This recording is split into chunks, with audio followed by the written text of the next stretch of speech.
দোস্ত সন্ধ্যা হয়ে গেছে, এখনো কি করো তুমি? আর দোস্ত করো না, এটা হলো আমাদের সবজি চাষ। আসলে আমি হাজার কাজের ভিড়ে চেষ্টা করি আপনার এগুলো চাষ করতে। তো আজকে ছুটির দিন ছিল, যার জন্য কাজ করলাম। এখানে অনেক নোংরা হয়ে আছে এই জায়গাটা।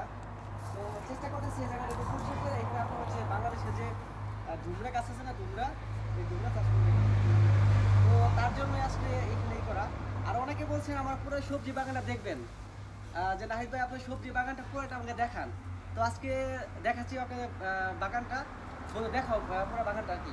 এই যে আমাদের পুরা বাগান নাহিদ ভাইয়ের। এখানে আসলে ভুট্টা চাষ করা হয়েছে।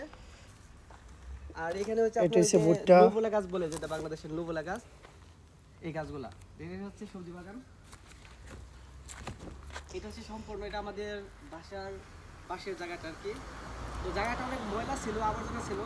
তো আমরা যারা এখানে কাজ করি সবাই মিলে মানে একটা পরিকল্পনা করলাম যে এখানে একটা সবজি চাষ করি, যে সবাই মিলে আমরা খাইতে পারবো আর কি। তো আসলে যাই হোক, যেমন প্ল্যান তেমন কাজ করতে পারলাম আর কি, সাকসেস। যারা এটাতে আছেন আমি বলবো যে সবাইকে, যে যদি খোলামোলা একটু জায়গা থাকে তাহলে সবজি চাষ করবেন, নিজে হাতে তৈরি করে খাবেন, এটা মজাই আলাদা। বিশেষ করে ভাবিদেরকে বলবো। ওকে, সবাই ভালো থাকবেন, দোয়া করবেন আমার জন্য। আসসালামু আলাইকুম।